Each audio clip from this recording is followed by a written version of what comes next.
Assalamualaikum warahmatullahi wabarakatuh. Alhamdulillahirabbil alamin wa bihi nasta'inu ala umuri dunya waddin. Wassalatu wassalamu ala rasulil anbiya'i wal mursalin wa ala alihi wa sahbihi wa man tabi'ahum bi ihsanin ila yaumiddin. Amma ba'du. Alhamdulillah, pada kesempatan kali ini saya diberikan kesehatan, sehat walafiat meskipun dalam kondisi sedang pandemi ya di luar sana dan yang menjalar ke seluruh dunia. Pandemi ini berawal dari sebuah virus yang bernama COVID-19. Nah, virus ini pun memunculkan dampak-dampak terhadap itu kesehatan, sosial, dan ekonomi. Kita akan membahas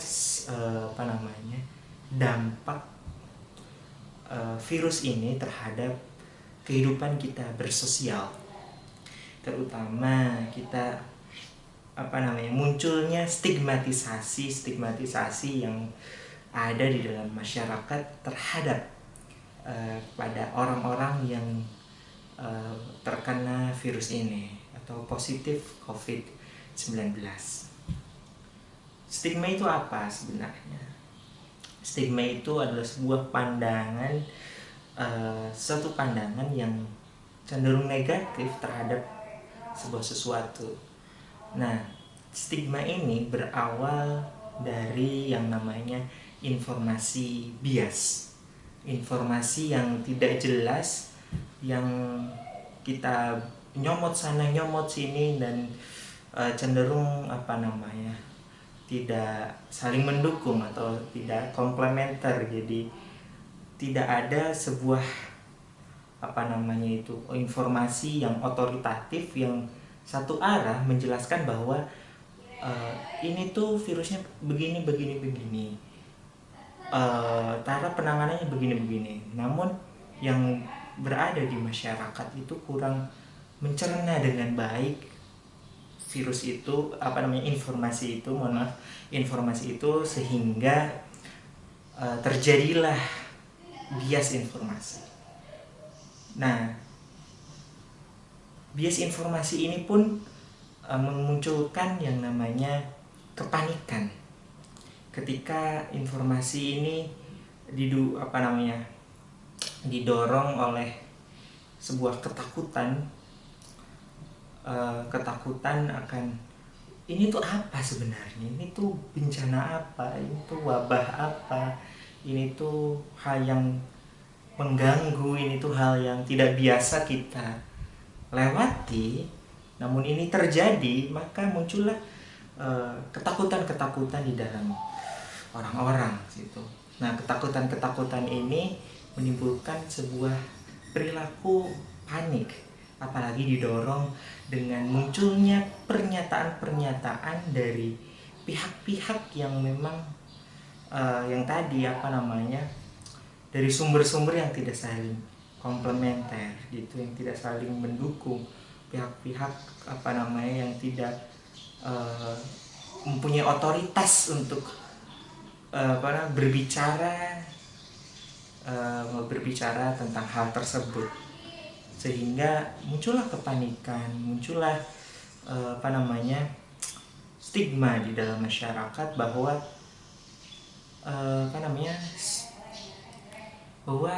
ini tuh sebuah bencana. Orang yang terkena virus itu ketika datang ke daerah kita itu, yang misalnya ada orang yang balik ke kampung, dia dari kota pulang kampung, lalu dia diusir dari kampungnya sendiri, dia didiskriminasikan karena orang kampung tersebut itu tidak tereducate dengan baik, dengan informasi yang benar, karena bias informasi tadi, sehingga munculkan stigma bahwa ini adalah pembawa orang ini adalah pembawa masalah, orang ini adalah pembawa malapetaka yang akan menyebarkan virus di lingkungan sekitar situ.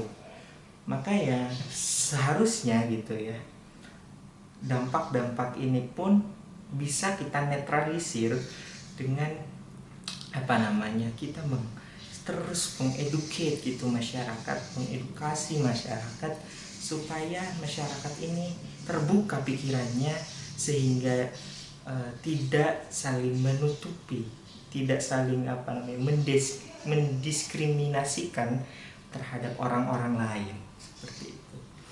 Kemudian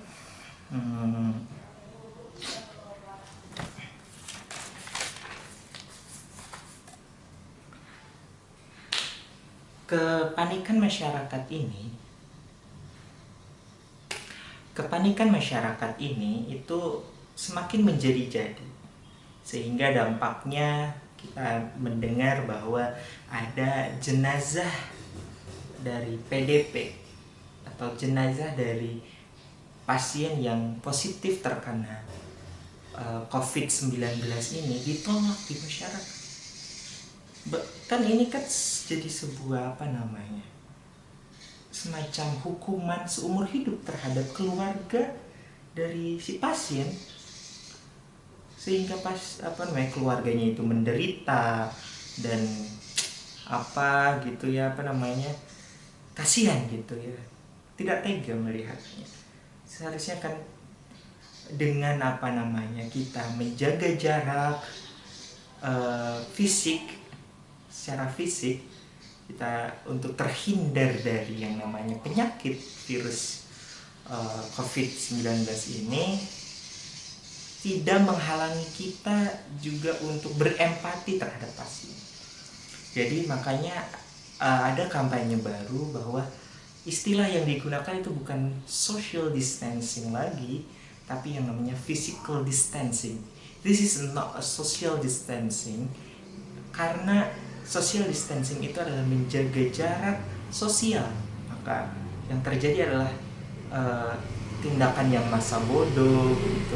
Orang tidak saling peduli dengan orang lain karena kita menjaga jarak secara sosial. Orang kayak dia berlindung dengan kekayaannya, maka orang miskin tidak terbantukan gitu. Maka paradigmanya kita rubah menjadi physical distancing, bahwa kita harus menjaga jarak secara fisik, orang per orang, individu per individu ketika di tempat umum, tapi kita juga harus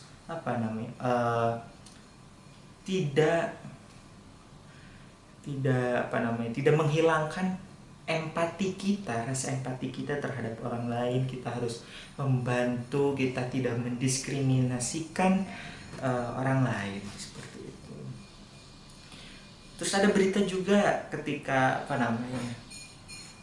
perawat-perawat di sebuah rumah sakit yang mereka itu sedang ngekos gitu ya, diusir dari kosannya. Hal ini juga kan miris gitu ya, melihat mereka yang seharusnya dijadikan sebagai pahlawan kemanusiaan karena mereka itu berusaha dengan keringat mereka untuk membantu pasien sembuh dari penyakitnya, malah kita sebagai masyarakat menganggap orang-orang tersebut itu sebagai musuh, pembawa virus, pembawa malapetaka di sebuah komunitas masyarakat tersebut. Kan itu adalah stigma yang harus kita hindari sebenarnya. Selain itu, ada dampak sosial yang terjadi ketika seorang pasien COVID itu distigmatisasi oleh masyarakat. Yang pertama adalah dampak sosial yang paling ringan, yaitu si orang itu yang mengalami gejala-gejala seperti batuk, demam, dan lain-lain yang mengindikasikan bahwa dia itu harus periksa ke dokter, harus menjalani tes COVID, harus lapor terhadap otoritas gitu. Namun karena munculnya stigma-stigma di masyarakat bahwa orang tersebut yang mengalami gejala itu tidak berani lapor, tidak berani melaporkan karena takut didiskriminasi oleh masyarakat.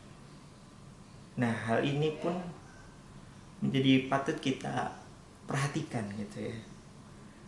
Karena dampak yang terjadi dari pasien ini yang tidak melaporkan, dia akan berkeliaran secara bebas dan akan sulit di tracking.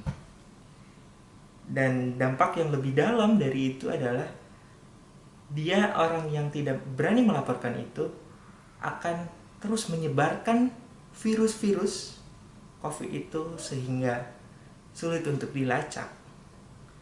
Dan hal tersebut pun menjadi semakin mewabah di daerah tersebut. Sungguh ironis.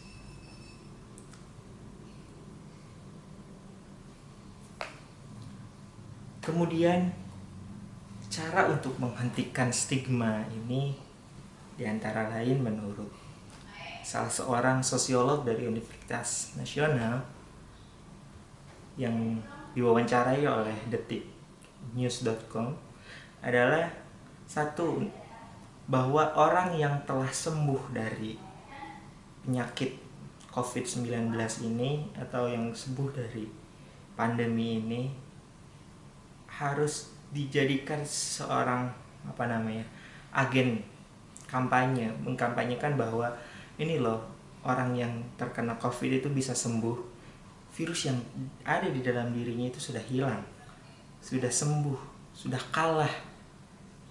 Dan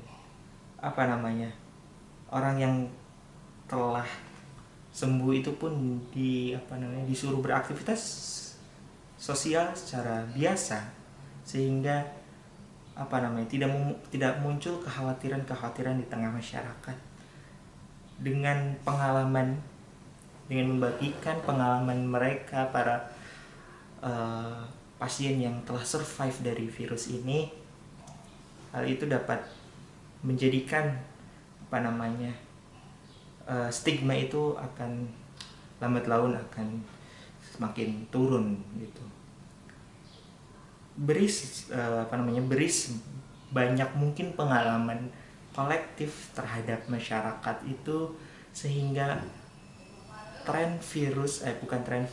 sehingga tren stigma yang berada di dalam masyarakat itu akan berangsur-angsur itu semakin menurun dengan seiringnya banyak edukasi, informasi-informasi yang jelas, yang otoritatif, yang memang bisa menjawab semua pertanyaan masyarakat tentang apa ini COVID-19. Terima kasih atas perhatiannya. Mohon maaf apabila banyak kesalahan dari penyampaian saya yang kurang berkenan.